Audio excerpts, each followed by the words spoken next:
If you're looking to remove family link from your Google account, whether to regain control over your settings or simply manage your online experience more freely, you've come to the right place. Navigating parental controls can sometimes feel daunting, but this guide will help you through the process with ease. Read on to follow along the instructions to learn how to remove family link and customize your current account settings like never before.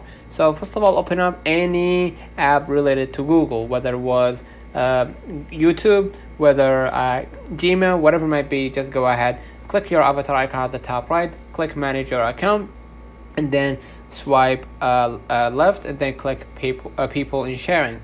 All right, you're gonna see right here the first section, your family on Google. Click manage family on Google, and then click your name as a family manager, right? And then basically what you're gonna do, you're gonna be able to apply the same settings on the other accounts, all right, other family members. Click delete family group, and then you're gonna confirm via your password, and then basically you're gonna be able to delete it permanently. Let me know in the comments if this video helped you. Don't forget to like and subscribe, and thank you for watching.